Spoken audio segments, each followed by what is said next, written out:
In this podcast episode, we want to introduce you to our BCEN friend Travis McCall. Come along as Janie Shoemaker and Holly Briggs talk with Travis about his career and research into compassion fatigue and secondary trauma. His motivation for change is certainly matched well by his desire to serve those in healthcare working alongside him. This episode is called Digging into Research, Growing Compassion Satisfaction. Hello, and welcome to the BCEN Friends podcast, where we hold interesting conversations about learning with a range of thought leaders, BCEN certification holders, and industry professionals. But most importantly, to create value and insight for you, our professional nurses across the emergency spectrum. We hope you find our discussions interesting, informative, sometimes funny, sometimes serious, and always valuable. I'm Holly Briggs, a professional development specialist at BCEN, and one of your hosts for today. I am joined by my co-host, Janie Shoemaker, CEO at BCEN. Hi, Janie. Hi, Holly. It's great to have you with us today. And in this episode of BCEN and Friends, we have Travis McCall.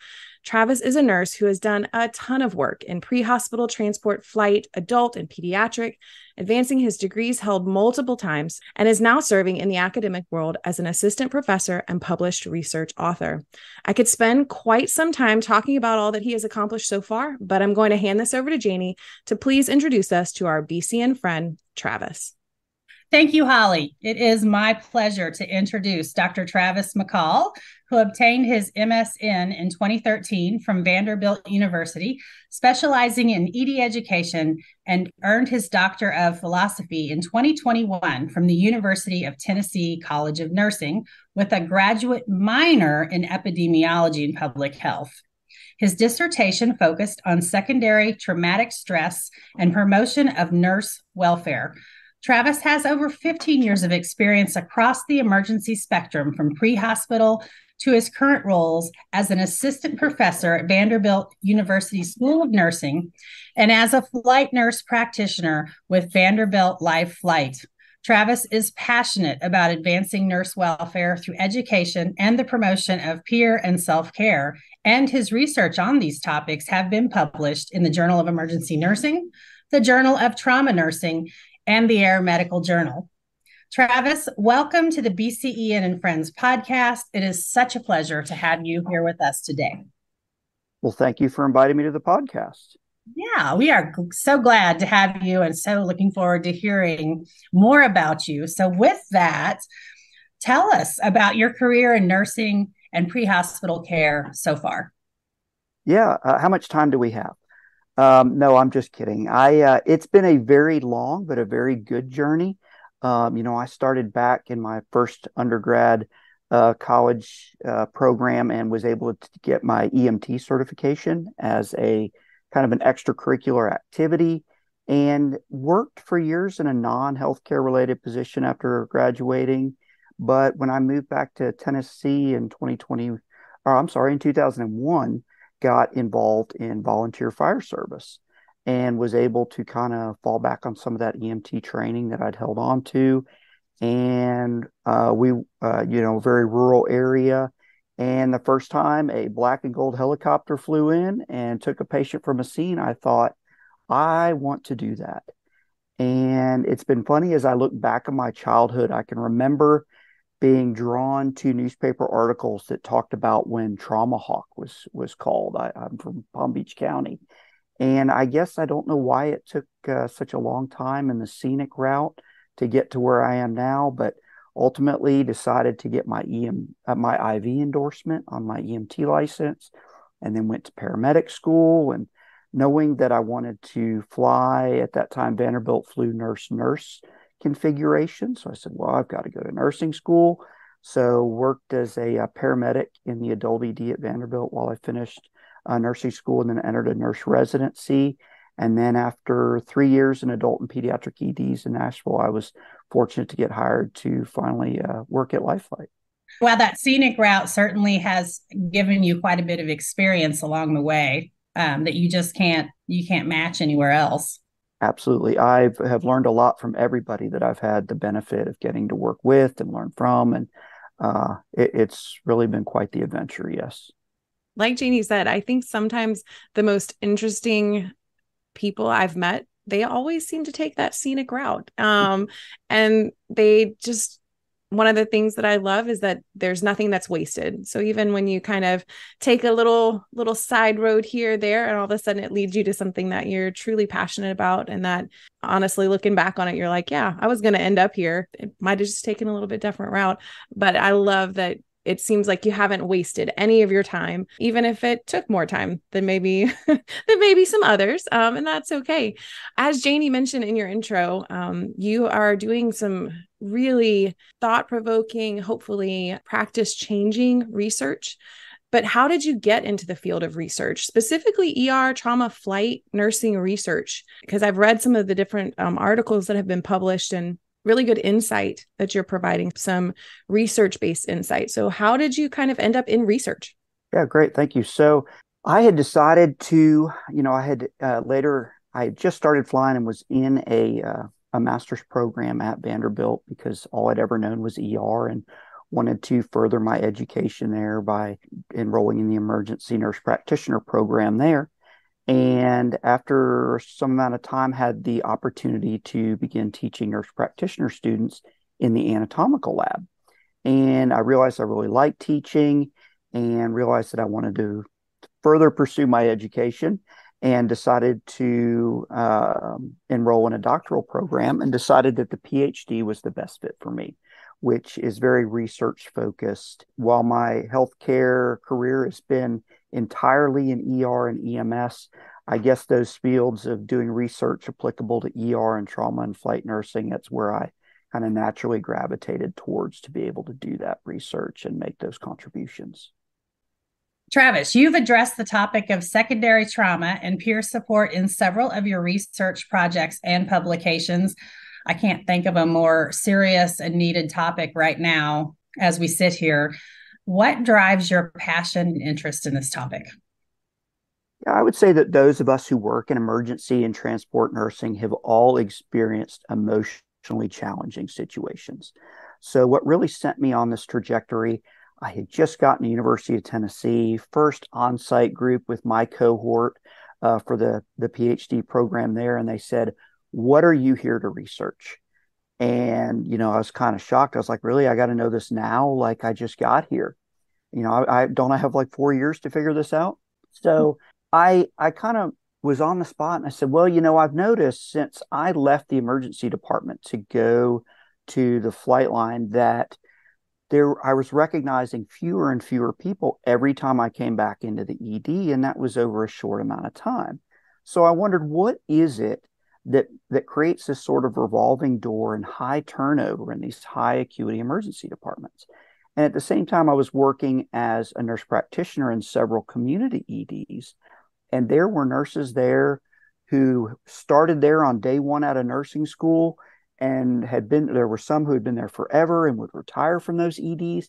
And I thought, what is the difference? Why can't we retain nurses in these big level 1 tertiary care centers, and the community EDs, nurses seem to stay forever? And I think it's multifactorial, but I kind of looked back at myself and I said, well, it can be hard sometimes, to see those high acuity patients regularly. And you see them in the community EDs, but I feel like on a daily basis would seem to have, some sort of a toll, obviously, and in what I had experienced as well. So I ultimately settled on this concept of secondary traumatic stress, which our friends in social work are really light years ahead of us, and they really termed that. And it's been used interchangeably with compassion fatigue, but really by concept analyses by nurses, which we all love, they are kind of different. And that secondary traumatic stress is very synonymous and has the same symptomatology of post-traumatic stress, but the experience is not one that directly impacts the nurse or the other healthcare clinician as the victim, but rather we experience that trauma through a helping relationship that's causing this injury and this harm and this pain in the individual patients. And research has shown that those experiences that are most distressing for nurses, not surprisingly, involve children, adolescents, and sudden death.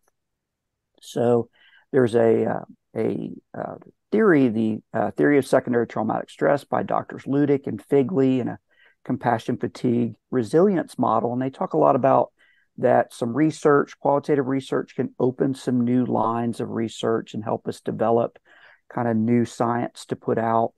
And it's when it suddenly came to me that I could interview nurses who had provided care to patients who were injured in a school shooting, because I cannot think of anything that would be more emotionally challenging than that. And these events, unfortunately, are not going away. Boy, they sure aren't. I tell you, some of the things that you were just saying, the differences that you've seen in the big research teaching hospitals, university level hospitals, and just the turnover. And then when you look towards, your more community-based ER, seeing some longevity there and noticing the difference, and then asking the question, why? And I think that the asking those questions, seeing something and going, man, why is that way, really can help to maybe unearth some new methods, some new practices that we can embrace. And hopefully that would transfer into, again, steps towards resiliency and longevity in a profession that needs really good nurses, needs really good people. So what are some of the best methods that you have found during your research and talking with nurses that they can support themselves, that they can be supported either by their organization, the facility, or their team? Absolutely. So I think first off, we need to raise awareness, and we need to, in doing so, incorporate education on this topic into academic types of education as well as hospital orientation. What really shocked me is I had gone to an EMT program, gone to paramedic school, did an associate's in nursing, went to a critical care paramedic program, got a bachelor's in nursing, master's in nursing. And it wasn't until I took a social work cognate course in my PhD program, and we spent a week and a half on self-care. And I was blown away. I was like, where has this been? Why did I have to wait so long until I heard anything about this? And this was introduced in an academic program. That's one of the reasons I say our friends in social work are so far ahead of us. It was a trauma treatment in adults course that I was taking outside of the major, and was really impressed that we spent that much time on it, and realized that we need to be doing the same thing in nursing curricula. In my classes, all my lectures start with a topic related to this that can promote longevity in the workforce and can help improve nurse wellness and welfare. We hear a lot about the need to train more nurses to meet this deficit that we have in the workforce, but I would argue that we're not doing enough to take care of those that we have. So I don't use the term resilience a whole lot, but at the same time, I feel like we all worked very hard to get where we are, and we want to have a fulfilling career and take great care of patients and have good compassion satisfaction, which is central to nursing. And one way to do that in a sense of self-care is have something you look forward to doing on your day off, right? Don't just plan for the next shift. Don't go home from taking care of all these severely injured trauma patients and go brush up, read journal. It's good to have continuing education to stay current, but have something that you want to do. Have something that you look forward to. Go for a hike. When I talk to nurses about what they like to do, I've heard exercise. I mentioned hiking, fishing, journaling, whatever it may be. Have something there that you look forward to at the end of your shift. You can also, even after a really difficult, challenging day, when you walk out, think of something that went really well during that shift that just really was fulfilling for you, that you will think about as you're, departing wherever the workplace is. And then I'm very big on peer support. It's very cost effective. Talk to others at work about your feelings and experiences, particularly those that were involved in that patient care, because it's not a HIPAA violation. That's something I heard about with interviewing nurses for my dissertation was, we had a debrief, but I really just wish we'd been able to go talk about it and even cry about it if needed. And to talk about it with others is really a good outlet to deal with those emotions and get that out. And I helped start a peer support program at Vanderbilt LifeFlight. And it's just a very simple text, email, or text or call. Hey, I understand you had a really difficult transport yesterday. Want to check on you, see how you're doing. That sounds really tough. And I've had very seasoned clinicians who would text back and say, I'm going to take you up on this. Can you talk in about 10 minutes? And I feel that that really goes a long way with helping people unwind.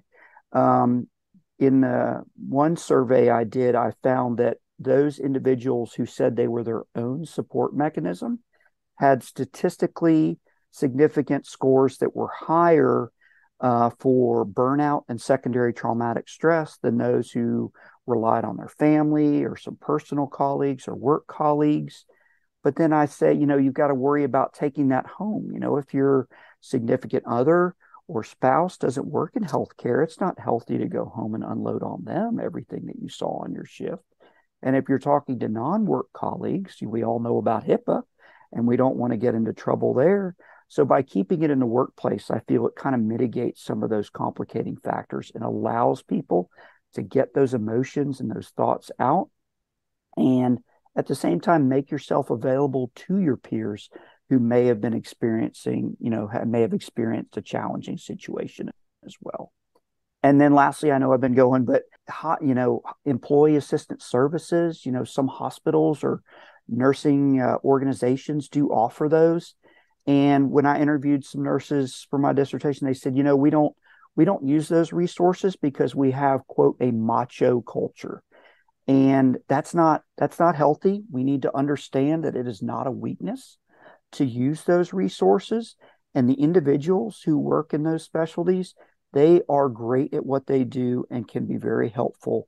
And it's best to reach out and use those resources rather than when you've unfortunately hit that point where you're experiencing burnout and suffering some of those symptoms of secondary traumatic stress.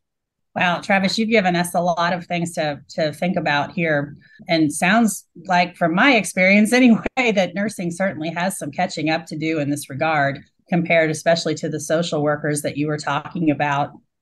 If our nursing audience that's listening to this podcast, maybe in various roles, many of them are working at the bedside, some of them may be in education roles, leadership roles, maybe some roles such as yourself.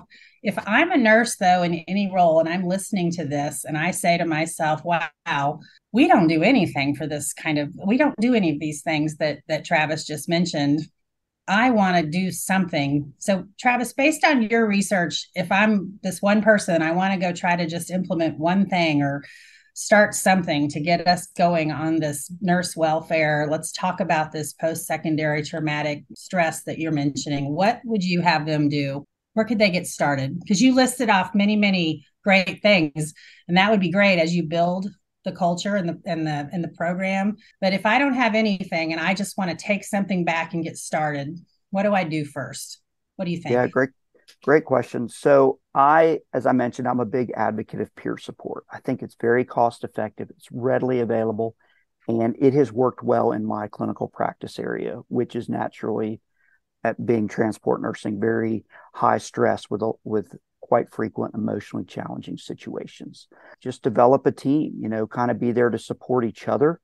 Some debriefing at right times that facilitates the ability for individuals to share what they're feeling and to get those feelings out, I think is a really good place to start.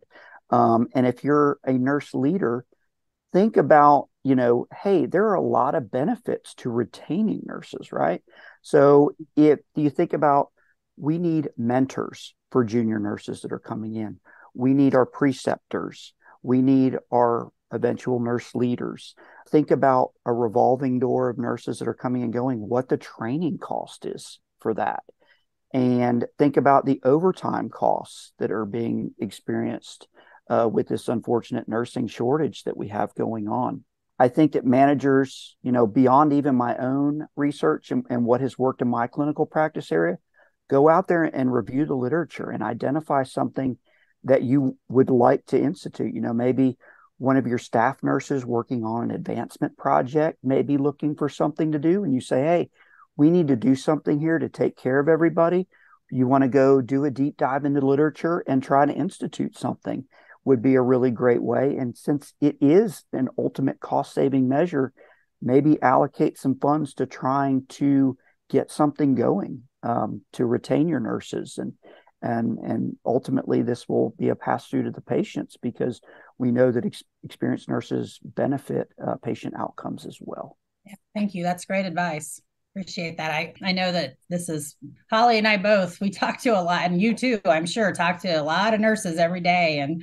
And boy, this is really top of mind right now. So thank you for those great tips and path forward.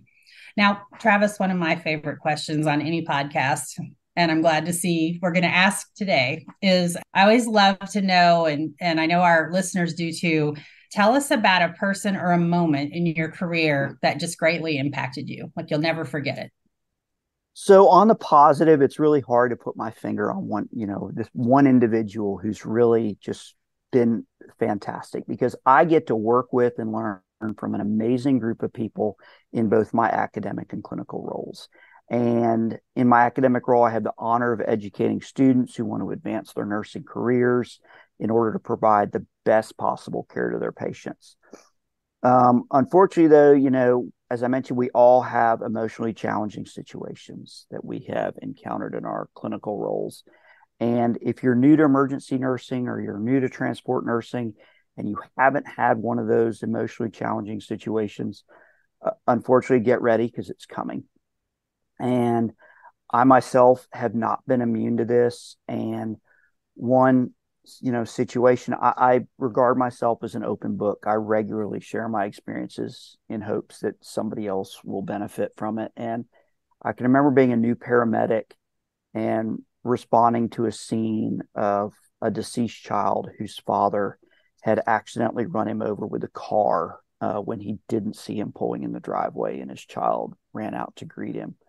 And that experience really just impacted me tremendously. And even 15 years later, something will remind me of that at least weekly.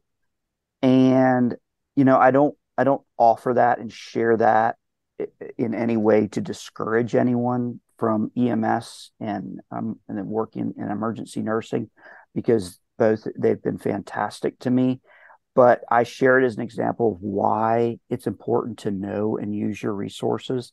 I feel like there were a lot of missed opportunities for me to get to talk about it, and either with who I was on the call with or with the director of that EMS service.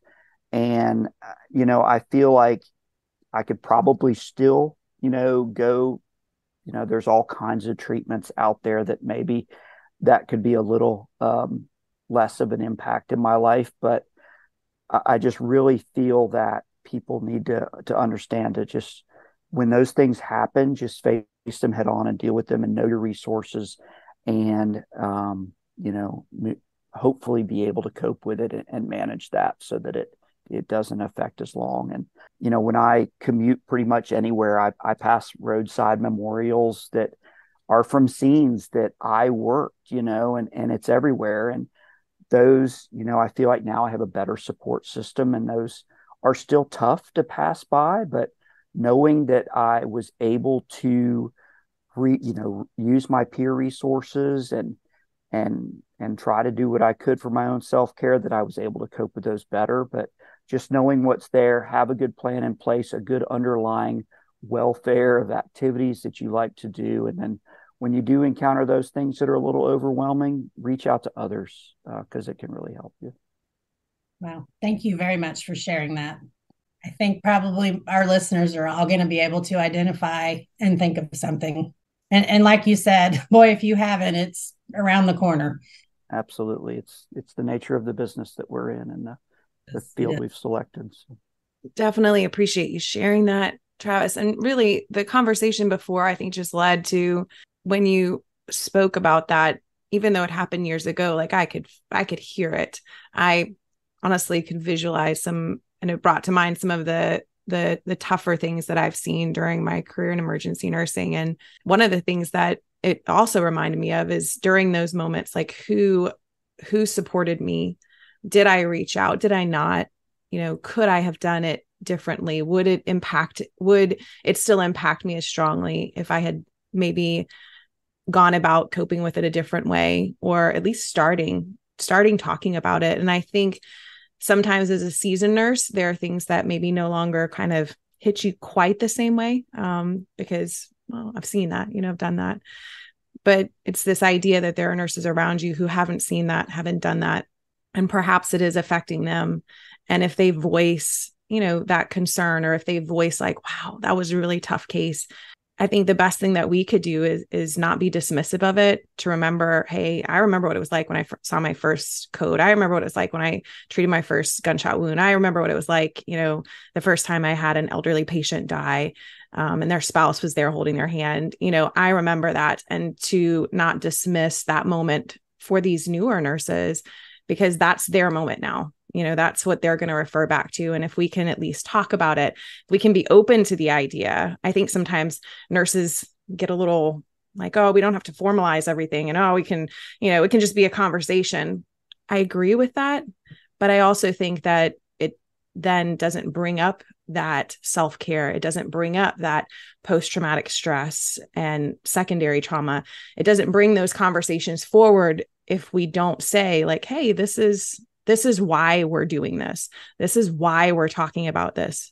Again, it doesn't have to be formal, but I do believe that we need to talk about the why we need to talk about it, versus just being like, oh, we'll chat about it after. Well, we'll catch up, So thank you for talking about your research. Thank you for sharing with us, those hard moments. And I do believe that it has to start somewhere. And so like Janie said, if you're listening to this podcast and you're wondering, like, we don't have anything thus far, well, you can bring something forward. And I think you've laid it out in a simple enough fashion that hopefully we can get started. So thank you for sharing all that. We appreciate what you're doing and continue to do. I am going to change kind of the conversation a little bit. So we're going to go into what I like to call the rapid fire section of our podcast, and we're just going to get to know you a little bit better. So I have some questions, and yeah, I'm interested in several of these as a point of reference. So what would you be doing if you were not in your current role? So anything. Sure. So I'm a third career nurse, and my first career was a geologist. So I guess I've got that to fall back on because I do keep my license current. So good plan B there. Okay. So seriously though, unpack that. What exactly? all I can picture is like somebody like looking around in rocks. So that's clearly not what a geologist does, although that's all I can picture. So what would that really mean? Like geology? Yeah. So I worked in environmental consulting, and I worked on environmental remediation and or assessment and remediation projects, soil and groundwater contamination, and worked all over the South, Louisiana, Texas, Alabama, Tennessee, and basically doing, drilling wells. It was more looking at soils than it was rocks, but rocks too, you got to get to bedrock sometime. And just finally decided it was going to be a better hobby than a career, but I've still got that in my back pocket if I need to change roles again. All right. Well, see, we learn something new on this podcast every time. Geology. It's not just rocks, you guys. I also have some categories of some favorites. So what is your favorite book? It can be favorite of all times, or it could be something that you're reading right now that you'd like to recommend. Yep. I love the book Desert Solitaire by Edward Abbey. I think our national park system is amazing, and I'm fortunate to have been able to visit many of these parks, and I haven't read it in years. But when I'm an avid hunter and I keep the book, it's all tattered in the bottom of my backpack, and it just goes to the woods with me. And it's what I read when I'm usually out and just looking for something to read. Awesome. I'm going to write that one down. All right. Favorite movie, again, all time, or just something you really like right now? I love the movie Idiocracy. I think it is very prophetic. All right. I have not seen that. Again, you're giving me lots of things to write down and Google later. So thank you. I'm always on the look for good recommendations. This podcast has provided me with a lot so far. All right. Next up, favorite musical artist. Who are we listening to? Yeah, so I got into the jam band scene back in the 90s in college, round one. And those still to this day are my go-to bands: Fish, the String Cheese Incident, some Grateful Dead. I've got very eclectic music tastes, and I'm going to admit I may live in Tennessee, but I do not listen to country. That's the only one. Maybe some old country, but no, not the new stuff. Well, Travis, I will edit that out specifically so you don't get kicked out of Tennessee. Because I'm sure you don't want to just move just yet. But yeah, I mean, I'm down for some Grateful Dead. There's definitely some things that every now and again, depending on the mood, I will jump back into some, you know, maybe some fringe 90s rock. So yeah, good Okay. recommendations. Thank you for that. All right. This is always the game changer question for me. What is your favorite food or a meal that you really enjoy? Yeah, I would say pretty much anything off the grill or the smoker. My family gave me a Kamado Joe grill last year, and I swear I could make a shoe taste good on that thing. So, yeah, that's my go-to. But I do really like spicy food, and I love Cajun food as well. Mm, all right. I mean, so like when you're grilling, are you like kind of, let the meat rest, salt and pepper kind of situation? Or are you like, no, I have my set of spices. I'm going to season these suckers to an inch of their life. I mean, what are we talking here?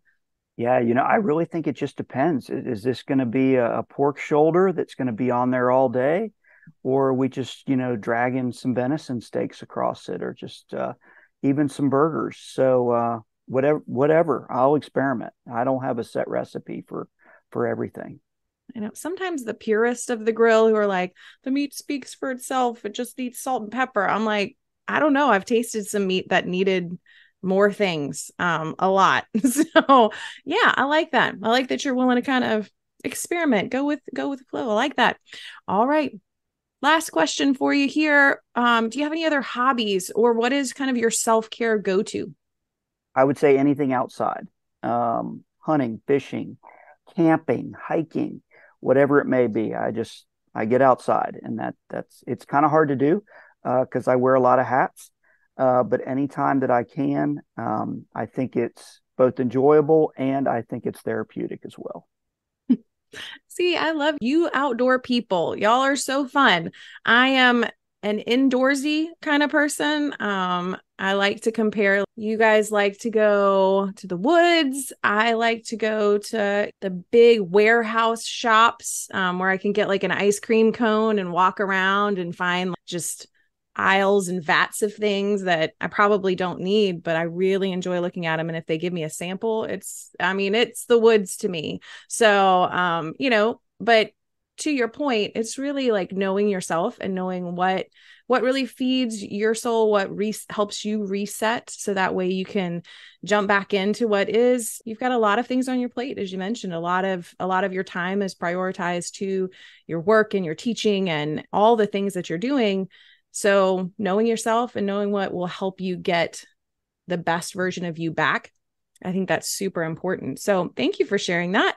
If our audience would like to follow you online, what social media platforms could they follow you on? I will admit I'm not that active on social media. However, University of Tennessee, my advisor was very big, and dissertation chair said it is a great way to network, and he has met people for his research all over the world. So I do have a Twitter handle, which is at W Travis McCall, no spaces or anything. Perfect. Thank you for sharing that. All right. Well, Travis, we have just been really, really pleased to have you on our podcast today. I personally feel like I learned so much listening to you on so many valuable ideas and best practices around how to better take care of ourselves, not only ourselves, but our peers. I really appreciate, I know I speak for all of us when I say I really appreciate you being here and sharing your time and expertise with us today. We're very, very fortunate to have had you. Thank you so much. Thank you. I really enjoyed getting to talk with both of you, and I really appreciate the opportunity to get this out there. Like I said, I think awareness is the first step, and I think hopefully this reaches a lot of folks and has some benefit. Absolutely. I think it will. I think we'll have people listening that will take back some of these best practices and get started, because anybody who works in this that is listening knows how important this is. It's critical. Absolutely. Well, thank you both. I want to take this time to thank Travis for joining us on this episode of BCEN and Friends. Thank you, Travis, for sharing your knowledge, your time, your research, your passion with us. Your support through education is making an impact on this profession that we love, and the many nurses who may never have a chance to say thank you, I'll say it now for them. So thank you for all that you're doing. And to our listeners, we hope you will stay tuned as we continue with BCEN and Friends and bring you new and meaningful content and perspectives. If you have a suggestion for an episode, please email us at bcn@bcn.org. I'm Holly Briggs, here with Janie Shoemaker, and on behalf of the entire BCEN team, we thank and celebrate you for all that you're doing as professional nurses across the emergency spectrum. Until next time, we are out.